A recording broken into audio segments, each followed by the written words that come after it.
हमारा व्यक्तित्व समाज की देन है, लेकिन कुछ लोग ऐसे होते हैं जो समाज को नया व्यक्तित्व प्रदान करते हैं। नई सोच, नई उम्मीद और चेतना से समाज जीवन भर देते हैं। उनका जीवन ही ईश्वरी कार्य करने के लिए होता है, जो प्रवाह के खिलाफ जाने में नहीं बल्कि प्रवाह को मजबूत बनाने पर विश्वास करते हैं।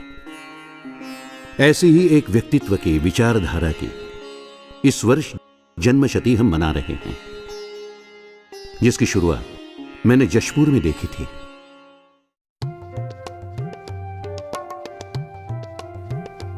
जशपुर छत्तीसगढ़ राज्य के उत्तर पूर्वी क्षेत्र में स्थित एक जिला है। यहां के घने जंगल और हरियाली से निकलकर कई नदियां जशपुर के प्राकृतिक सौंदर्य का पोषण करती हैं।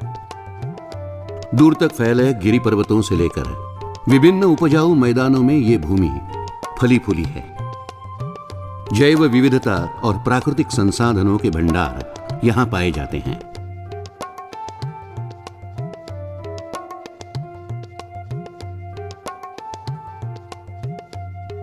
प्रकृति से मेल खाता वनवासियों का जीवन आस्था, संस्कृति और परंपराओं से सजा है।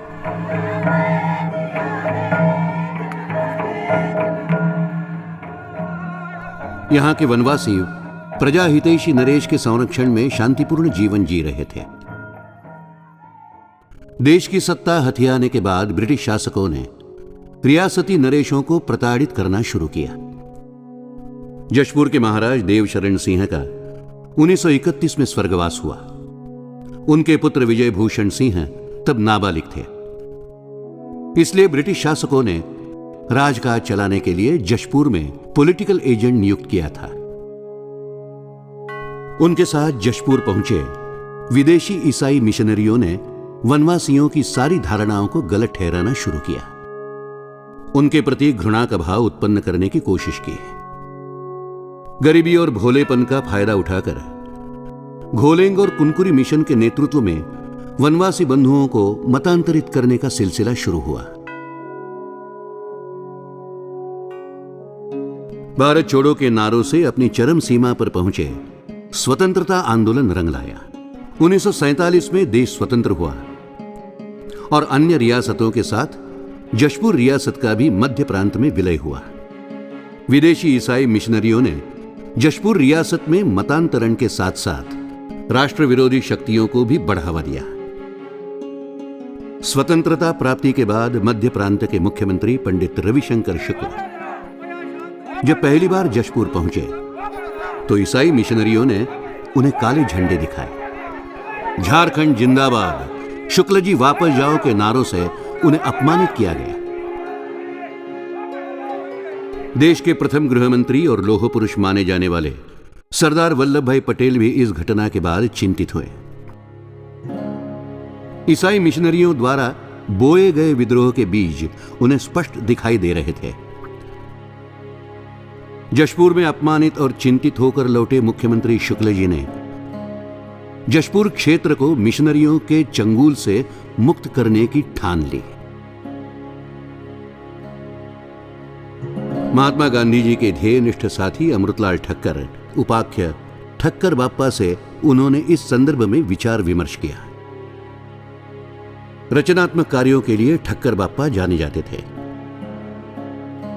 हरिजन सेवक संघ के तो वो मंत्री ही थे। उनके मार्गदर्शन के अनुसार एक योजना बनाई गई। जशपुर की सामाजिक समस्या का समाधान करने के लिए राष्ट्रीय विचारधारा से निगडित स्थानीय सामाजिक संस्थाओं का सहयोग लेना चाहिए। हाँ, लेकिन ये काम किसको सौंपे? अगर आपकी अनुमति हो तो मेरे दृष्टि में एक व्यक्ति है। कौन? रमाकांत केशव देशपांडे। रमाकांत केशव उपाख्य बाला साहब देशपांडे का जन्म 26 दिसंबर 1913 को महाराष्ट्र के अमरावती शहर में मध्यम वर्गीय मराठी परिवार में हुआ। देशपांडे परिवार का मूल गृह ग्राम था वर्धा जिले का आरवी। बाला साहब के पिताजी का नाम था केशवराव और माताजी लक्ष्मीबाई, जो प्रसिद्ध देवरस परिवार से थे। जेल अधिकारी होने के कारण केशवराव का तबादला विविध शहरों में होता था। इसलिए बच्चों की शिक्षा प्राप्ति में हो रही असुविधा को दूर करने के लिए उन्होंने अपने बच्चों को 1926 में नागपुर भेजा। नागपुर में पढ़ाई करते हुए बाला साहब ने बनारस हिंदू विश्वविद्यालय से मैट्रिक की परीक्षा पास की।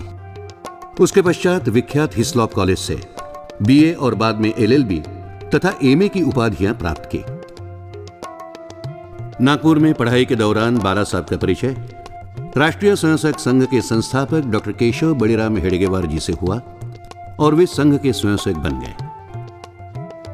डॉक्टर हेडगेवार जी से ही उन्होंने राष्ट्रभक्ति के ओजस्वी और प्रखर संस्कार पाए। राष्ट्रीय स्वयंसेवक संघ के वरिष्ठ कार्यकर्ता माधव सदाशिव गोलवलकर उपाख्य श्री गुरुजी से भी बाला साहब का परिचय हुआ। श्री गुरुजी ने अपनी वी शीर्षक की अंग्रेजी पुस्तक की पांडुलिपि का अध्ययन का जिम्मा बाला साहब को सौंपा,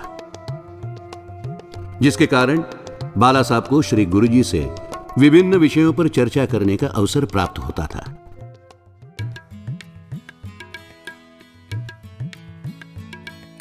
पढ़ाई पूरी होने के बाद 1940 में बाला साहब रामटेक में अपने मामा के साथ वकालत करने लगे।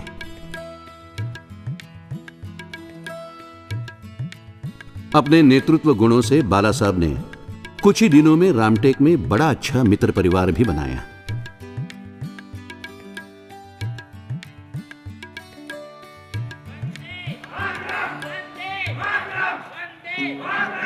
उन दिनों ब्रिटिश शासकों के खिलाफ भारत छोड़ो आंदोलन की गूंज पूरे हिंदुस्तान में उठी थी।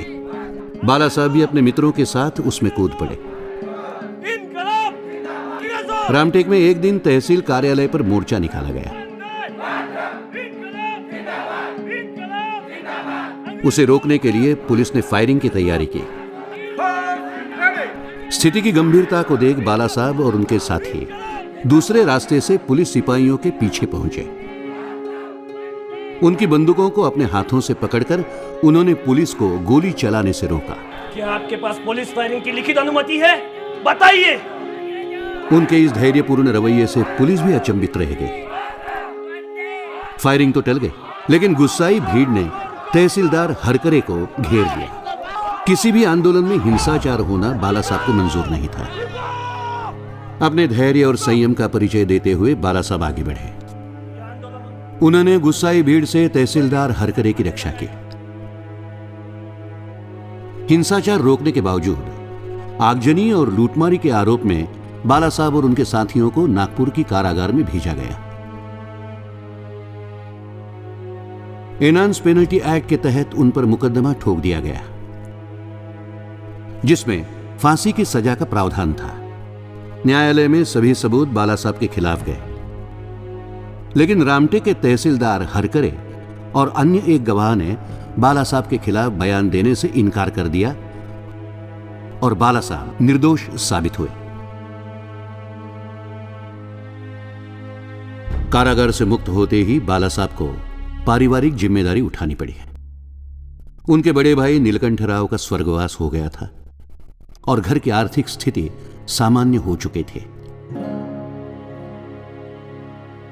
घर गृहस्थी संवारने के लिए बाला साहब रेशनिंग ऑफिस में नौकरी करने लगे।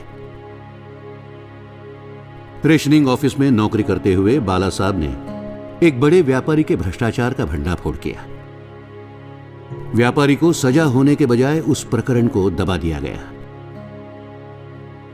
इससे बाला साहब संतप्त हो गए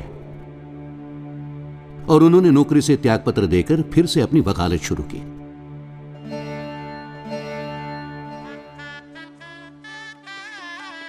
उन्हीं दिनों में बाला साहब का विवाह अचलपुर के अप्पा साहब जागीरदार की कन्या प्रभावती के साथ हुआ।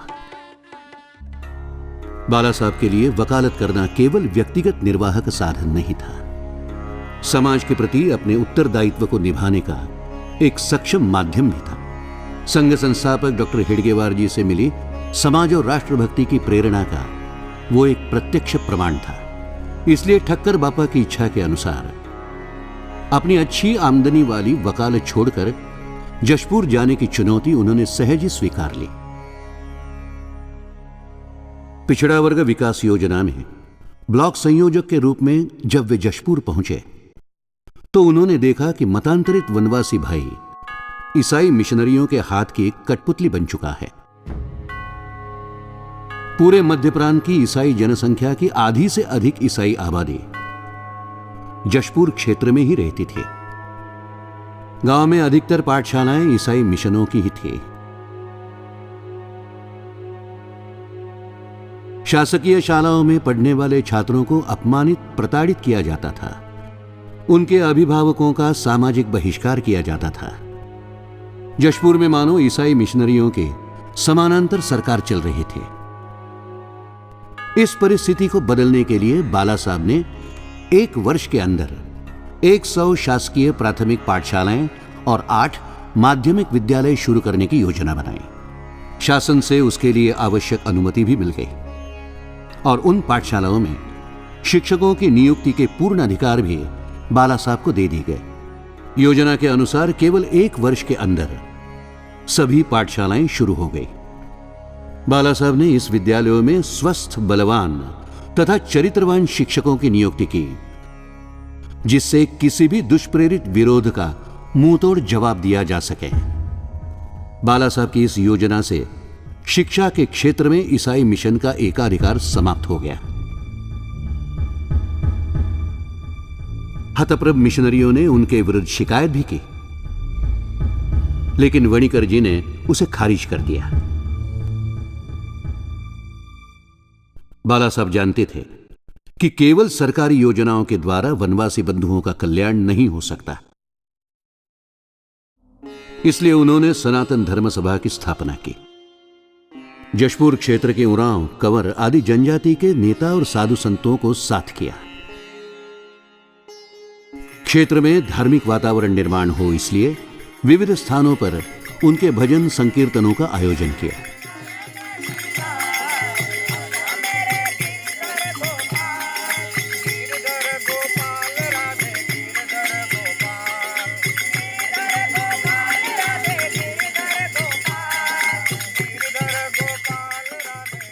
बाला साहब की योजनानुसार शुरू हुए विद्यालय देखने ठक्कर बापा फरवरी 1949 में जशपुर क्षेत्र पहुंचे। ईसाई मिशनरियों की दहशत को ताक पर रखकर वनवासी बंधु बड़ी संख्या में ठक्कर बापा का स्वागत करने कांसाबेल और कुनकुरी पहुंचे। जय हिंद के नारों से पूरा परिसर गूंज उठा। बाला साहब ने अपनी धर्मपत्नी प्रभावती जी के साथ ठक्कर बापा का कांसाबेल में स्वागत किया।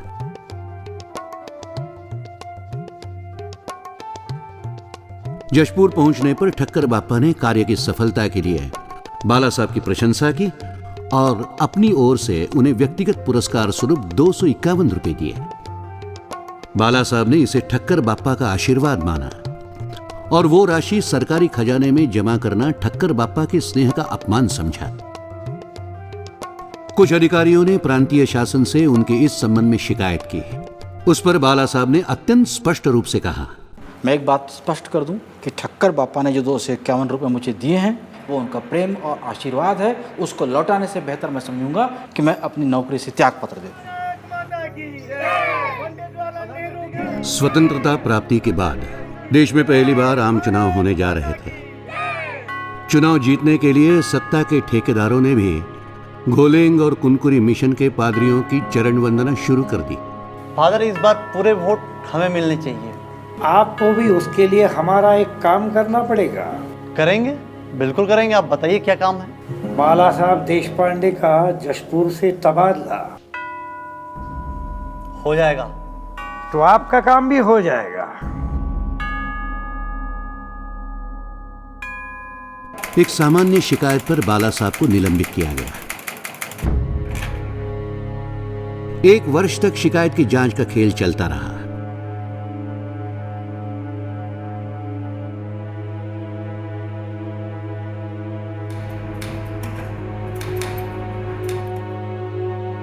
लेकिन आखिर बाला साहब पर लगाए गए सभी आरोप झूठे साबित हुए।